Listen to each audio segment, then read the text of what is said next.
ሰላም ጤና ይስጥልኝ። ዛሬ ሁላችንም በውስጣችን የምንታገለው ግን ደግሞ አውጥተን የማንናገረው አንድ ትልቅ ደዌ አለ። እርሱም ኑሮን በሌሎች ልክ መለካት ነው። በዚህ ዓለም ላይ ካሉ ትልልቅ ስርቆቶች መካከል ትልቁ ስርቆት አንድ ሰው የራሱን ደስታ በሌላ ሰው ስኬት ሲመዝን የሚሰማው የስነ ልቦና ስርቆት ነው። ዛሬ በየቤቱ በየቢሮና በየመንገዱ የምናየውና ትልቁ ቀውስ ማን ነኝ የሚለው ጥያቄ ሳይሆን ከእገሌ ይበልጣለሁ ወይ የሚለው ስሌት ነው። ዛሬ የምንኖረው የራሳችን ህይወት ነው ወይስ የሌላውን ሰው ቅጅ? ዛሬ የምንሮጠው የራሳችን ሩጫ ነው ወይስ በሌሎች የተሰመረልንን መስመር? ዛሬ የዚህን ደዌ መንስኤዎችና የሚያስከትለውን ጥቁር ጥላ በጥልቀት እንመረምራለን። ወደ ጥልቁ እንውረድ። መንስኤዎቹ ምንድን ናቸው? ኑሮን በራስ ልክ አለመኖር በድንገት የሚመጣ ሳይሆን በተለያዩ ማህበራዊና ስነልቦናዊ ምክንያቶች የሚገነባ በሽታ ነው። ዋና ዋናዎቹ መንስኤዎች የሚከተሉት ናቸው። የመጀመሪያውና በዚህ ዘመን ለብዙዎቻችን ችግር እየሆነ ያለው የማህበራዊ ሚዲያ መምታታት ወይንም ደግሞ ዛሬ ቴክኖሎጂ የሌሎችን ሰዎች ምርጥ አጫጭር ምልከታዎችን ብቻ እንድንመለከት አድርጎናል። የሌሎችን ፊልም፣ የሌሎችን ቪዲዮ፣ የሌሎችን ኑሮ ከራሳችን ከመጋረጃ ህይወት ጋር ስናወዳድር ሁሌም እንደተሸነፍን ይሰማናል። የምናውቀውን ሰው ስኬት አይተን ባለን ነገር ላይ እናማርራለን። ይህ በማህበራዊ ሚዲያ የምናያቸው እያንዳንዱ አጫጭር ምስሎች ከበስተጀርባቸው ምን እንዳለ አናውቅም። ነገር ግን ራሳችንን በዛ ልክ ማኖር እንፈልጋለን። እዛ ላይ ማስቀመጥ እንፈልጋለን። ባለን ልክ መኖር ያቅተናል። ማህበራዊ ሚዲያን ራስ ጋር መቀላቀል፣ ከራስ ኑሮ ጋር ማኖር። ሁለተኛው የማንነት ቀውስ፣ የራሳችንን ዋጋ ከውስጣችን ሳይሆን ከውጭ ከምናገኘው አድናቆት፣ ከምንለብሰው ልብስና ከምንነዳው መኪና ጋር አያይዘነዋል። ያለኝ ነገር ከሌለ እኔ ማን ነኝ የሚለው ጥያቄ ሰዎችን ወደ አስመሳይነት እየገፋቸው ነው።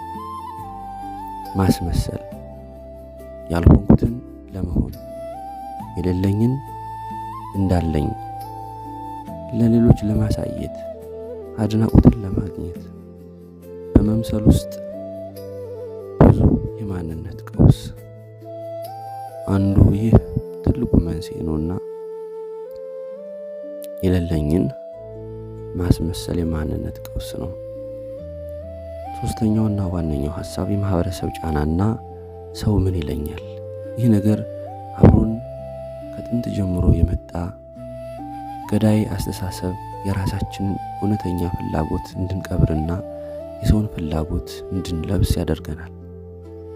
በየሰርጉ፣ በየልደቱ፣ በየቀብሩ እንዲሁም ሌሎች በምንገኝባቸው ማህበራዊ ጉዳዮች የምናደርገው አላስፈላጊ ፉክክር ከዚሁ ይመነጫል። የራሳችንን ፈቃድ ለሰው ምስጋና ስንል እንሰጠዋለን። ለሰው ፍላጎት፣ ለሰው ምስጋና ስንል የሌለንን ነገር ማሳየት፣ ሰርጉን በሌሎች ልክ፣ ልደቱን በሌሎች ልክ፣ ሌሎች ያመሰግኑን ዘንድ፣ ሌሎች ያደንቁን ዘንድ፣ በተጨማሪ ከኛ ባህል፣ ከኛ አኗኗር፣ ከኛ ሁኔታ አብረው የማይሄዱ ብዙ ጉዳዮች ወይንም ደግሞ አገር በቀል ያልሆኑ ማህበረሰባዊ ጉዳዮች ያልሆኑ ከሌሎች ማህበረሰብ ወይንም ደግሞ ኢትዮጵያውያንን ከማይመስሉ የወሰድናቸው ሌሎች ባህላትን ነገር ግን በሰዎች በማህበራዊ ጫና ሰው ምን ይለኛል፣ ከሰው ጋር ከሰው አንሳለው በማለት የምናደርጋቸው እነሱ ዋነኛ ምክንያቶች ናቸው። ይህ ነገር የሚያመጣው ችግርስ? ይህንን የውሸት መንገድ ስንከተል የምንከፍለው ዋጋ እጅግ ከፍተኛ ነው። የውስጥ ሰላም ማጣት፣ በሌሎች ልክ ለመኖር ስንሞክር ሁሌም ያልደረስንበት ነገር እንዳለ ይሰማናል። እረፍት የለንም። ይህ ደግሞ ወደ ስር እየሰደደ ጭንቀት፣ ድብርት እንዲሁም ሌሎች የማናውቃቸው ስሜቶች እንዲመጣ ይመራናል።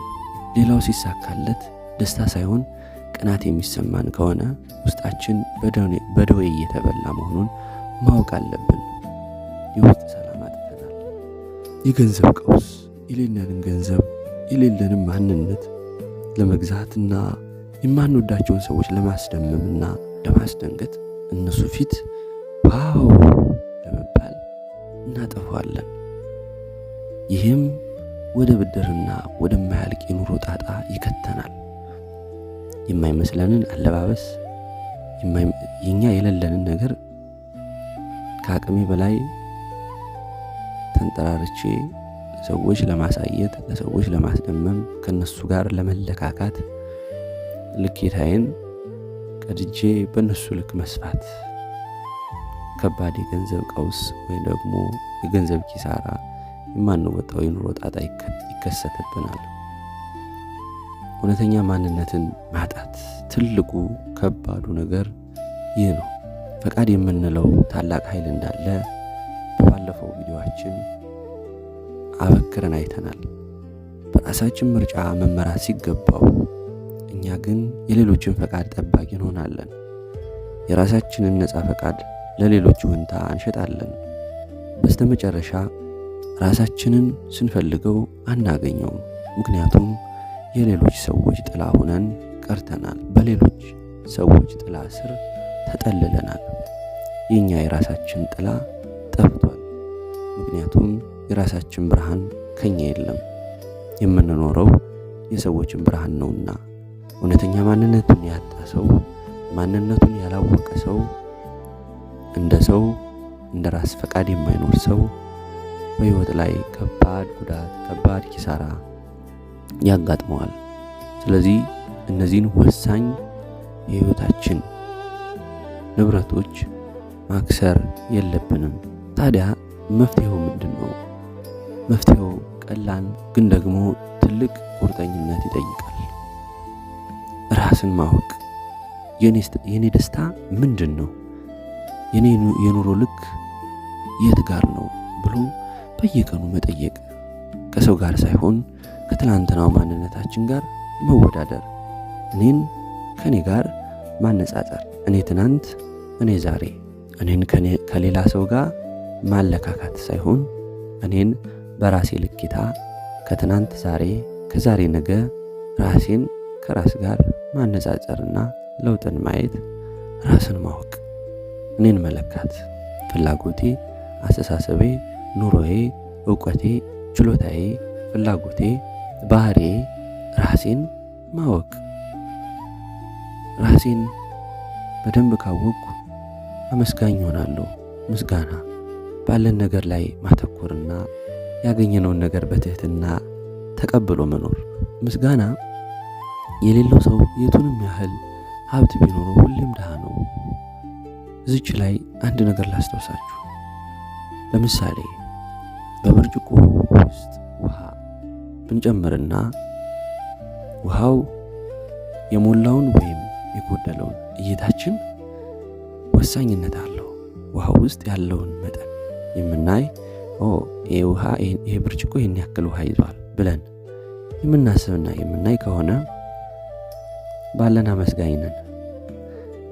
ነገር ግን ብርጭቆ ያልሞላውን ክፍል፣ ባዶ የሆነውን ክፍል የምናስብ የምናይ፣ ባዶነቱን የምናሳዩ፣ ይሄን ያክል ይቀረዋል ለመሙላት የምንል ከሆነ ግን ባለን አመስጋኝ አይደለንም። ባለን እናመስግን። ባለው ያመሰገነ የሌለው ይጨመርለታል። አመስጋኝ እንሆን። የራስን መስመር መሳል የመጨረሻውና ዋነኛው ትልቁ መፍትሄ ነው። ስኬት ማለት ከሌላው መጠለል ሳይሆን የራስን ፈቃድና አቅም ተጠቅመህ የምትፈልገው ቦታ ላይ መድረስ መሆኑን መረዳት። በራስ ልክ ስትኖር ሰላምህ ይረጋገጣል፣ ማንነትህም ያበራል። በራስ መስመር መራመድ፣ በራስ የእግር ልክ፣ በራስ የአስተሳሰብ ልክ፣ በራስ የፍላጎት ልክ፣ በራስ የእውቀት ልክ ስኬትን መቆናጠጥ ይቻላል። የራሴን መስመር መለካት፣ በራስ መስመር ባሰመርኩት መኖር፣ መስመሬን ማስተካከል። ለምሳሌ አንድ ሯጭ ሲሮጥ በሰው መስመር ቢቀላቀልና ቢሮጥ ሁለቱም ስኬታማ አይሆንም። ከኋላ ያለው ከፊት ያለውን ይጠልፈዋል፣ ከፊት ያለው ከኋላ ያለውን ይከልለዋል። ስለዚህ ስኬታማ እንድንሆን በራሳችን መስመር እንሩጥ። የህይወትን መዳሊያ ከፈለግን በራሳችን አቅጣጫ፣ በራሳችን ልክና በራሳችን መስመር መሮጥና ማሸነፍ ይኖርብናል።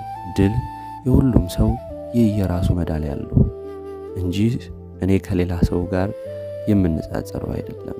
ይህ የህይወት ኑሮ ነውና ያስታውሱ።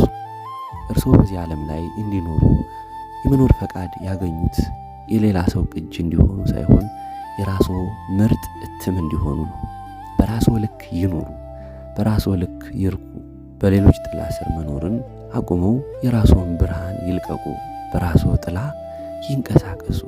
ይህ ቪዲዮ ህይወትን በአዲስ መነጽር እንድታዩ ከረዳችሁ ላይክ እና ሰብስክራይብ ማድረጋችሁን እንዳትረሱ። ሐሳባችሁን በኮሜንት አጋሩን።